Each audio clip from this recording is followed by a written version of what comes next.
What's going on, you guys? So, a couple of days ago, well, a little bit more than a couple of days ago, about a week ago, Nimble Giant posted their first developer diary of Star Trek Infinite. So I wanted to cover that with you. Let's dive right into it. It's called the Genesis, Stardate 23705.8. I like that. Thank you. I really like that. Today's log, I wanted to talk about, I'm kind of curious how they got this number, 23705. If you watch Star Trek The Next Generation, I believe they combined a number of numbers to get the star date, and I forgot what they were. In today's log, I wanted to talk a bit more why we wanted to make this game, a passion project like none other, and now finally everyone can learn about it. Ooh, passion project, love that. The idea, every game starts with an idea. And for Star Trek Infinite, the idea was to recapture the feeling of the Star Trek strategy games of the early 2000s. That mix of playing with the Star Trek ships on the big maps and fighting with the other empires for supremacy. An important part was not simply to do a remake of Birth of the Federation or Armada. I knew they were gonna. I love it. Okay, so. I know there are Birth of the Federation influence pieces in this game. I've seen it. We wanted a game that captures the feeling of playing these. A modern take on the concept that they had, stories and gameplay from the Federation level's perspective. You had me at Birth of the Federation inspired. Something like that feeling you get from playing Stellaris, which is probably why it's on the Stellaris engine. Charting the stars. We quickly knew that Nimble Giant was a perfect studio for this game. Fun topic. Fun thing here. So Masses of Nimble Giant remade Masses of Orion. I believe that they came out with released in 2016, I believe. Now, what's interesting is Birth of the Federation was based on the Masses of Orion engine. I just wanted to point that out. It's just really interesting, and I wonder if that had anything to do, or that might have influenced them. They said, "Hey, we did Masses of Orion." What other games were kind of, I don't know, maybe they got some influence there to pursue Star Trek Infinite. It was a perfect studio for the game. Firstly, we saw the strength of their Master of Orion remaster, and then, so this is not by Curious. So I thought the developer was writing this. We clearly knew that Nimble Giant was the perfect studio for the game. So it's somebody at CBS that's writing this. Firstly, we saw the strength of their Master of Orion remaster, and then during early milestone delivery, where they were able to prove their mastery of the grand strategy game. They quickly built up trust with Paradox and Paramount with their passion for authenticity and great gameplay ideas. Interesting. We laid out a path for the game to be in the established series The Next Generation, Deep Space Nine, and Voyager at the point when we started the game. Discovery and Picard was still ongoing. Oh, very interesting. So we now know this game is in development for a couple of years. I wanted to avoid making something that would be directly contradicted in the shows at a later point. The original series, the animated series, could be referenced, but our style and tone should be set in the shows of the 90s. You know, I wonder if they're going to do a DLC, since Picard's finished, the series is finished, and then Discovery, this will be the last season. So I wonder, maybe a DLC down the road where you can include those two. It should mainly occur in the timeline of the series, and we should pick our visuals to match them, and our story should reflect the storytelling they use. We needed diplomacy to remain a prime part of the game, and we needed to balance the perspective between major and minor powers in the Alpha and Beta Quadrant. We needed to be better at telling this long story, focusing on the events that play out in the show and how players can affect these. Ooh. So I wonder if there are going to be events in the game. So this is a sandbox game. So if you never played Birth of the Federation, you start as like the Federation Klingons, Romulans, and such, right? And you grow. There are no events in Birth of the Federation. It came out in 1999, so I don't even think it was possible with that engine. So I'm curious because now you start as the Federation, and from what I see of the game, it's very Birth of the Federation inspired. So you start, right, and you start acting with the Miranda class starships, right? But from what I'm reading here, it looks like there'll be events in the game. So maybe in 2371, right? The second Borg invasion, there might be an event like that in the game. With these choices made, a lot of the questions we had were answered: who were the major players in the game, what important events needed to happen, and how we were going to work these stories into the game, no matter what empire you selected to play. Turbulences and triumphs. The Trek universe is huge, and we really need to focus on what stories we want to tell and what would amplify these and not distract us. Should we have the fallen empires like Takan, Telosian, and Iconians? No, these could appear in stories, but making them a faction with their own faction would not improve our stories. Ooh. They could appear in stories. I like that. Very interesting. So we have all the quadrant, while Voyager takes place almost exclusively in the Delta Quadrant. The stories we were trying to tell about the major powers in Alpha and Beta, the stories we were trying to tell were about the major powers in Alpha and Beta Quadrant. So we now know it's going to be Alpha and Beta Quadrant. So it's not going to be a massive map. Now, that doesn't prohibit modders expanding the map. One game, Birth of the Federation, had a small map. It wasn't pretty big. And that game was really, really hard to mod. But the fans did it, and they modded it. So I think it was like maybe a couple of years ago.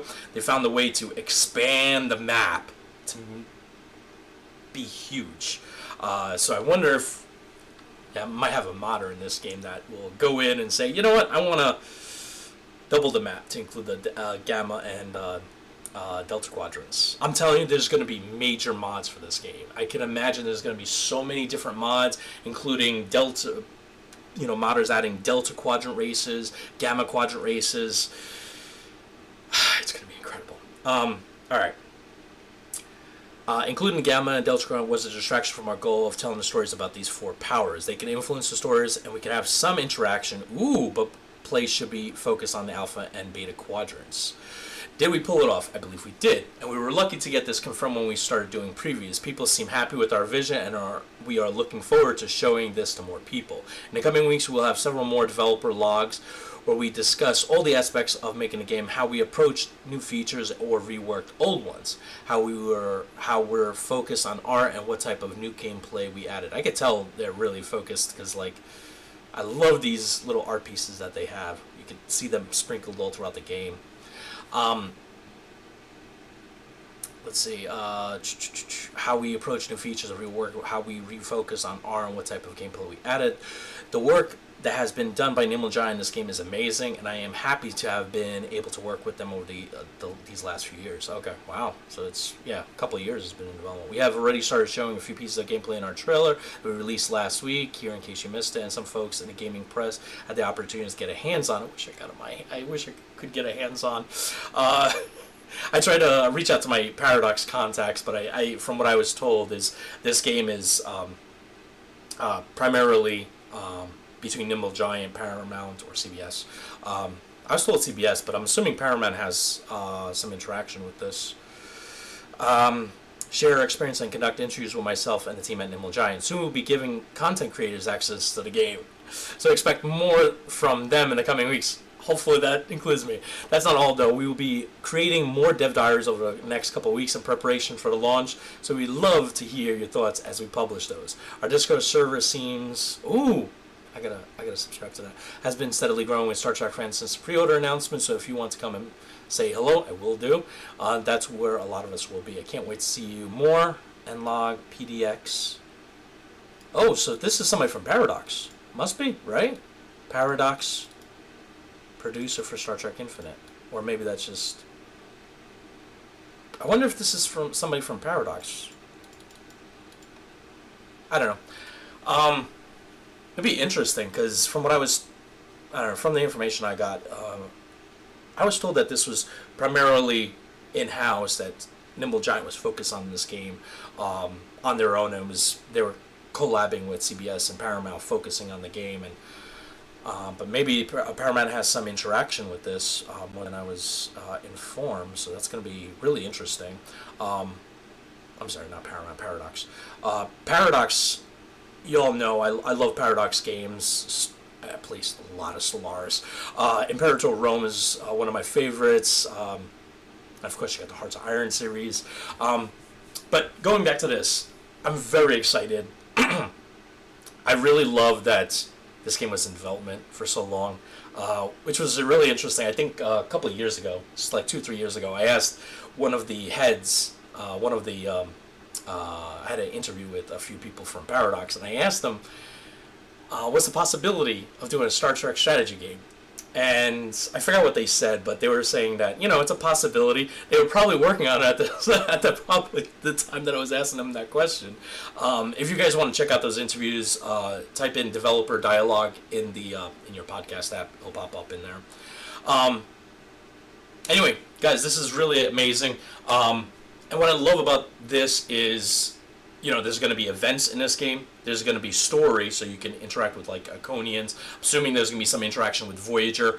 But I love the fact that you're going to have the Star Trek fans, the Star Trek modders coming into this game. And that is going to bring this game to just, whole nother levels. And what I mean by that is, like I was saying earlier, you're going to probably have modders out there that are going to try to expand the map, add the Gamma or Delta quadrants, take the Federation, Klingon, Romulan interface, and then make it more Romulan, make it more Federation, kind of like Birth of the Federation had with their interfaces. So yeah, that's where it's gonna go wow. But so far, like, I can't wait to get my hands on this game. And from the screenshots and videos that I saw, it looks incredible. I love that the fact that they added a mission tree. Huge props to Nimble Giant, Paramount, and CBS and Paradox for incorporating this. Then they're adding a couple other things like governors, spies, so you're going to have new characters. Technically it's the Stellaris engine, so it's going to be very exciting because we don't have this in Stellaris, and that it's coming to Star Trek is incredible. There's also going to be hero ships, so you can build this Galaxy class Enterprise D, the Sovereign class Enterprise E. If you saw my previous videos, it's in there. And if you pre-order the game, you get the Cerritos. I don't know what these ships will have, or they'll probably have extra strength or some special bonuses. It's exciting. It really is exciting. And then they have a Klingon voiceover pack if you pre-order. So I'm probably just going to have to play the Klingon faction just so this way I can hear Kapla, kind of thing. So, but yeah, and then also if you pre-order, which is what I did, that art book is going to, that's something I really can't wait to get my hands on. I really love the fact that they're making something like this.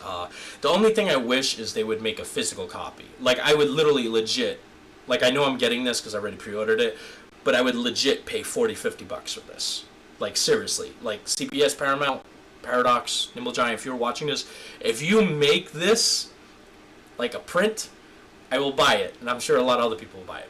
Anyway, hopefully you guys enjoyed this. I will catch you guys next one. And pre-order if you haven't. It's our next one.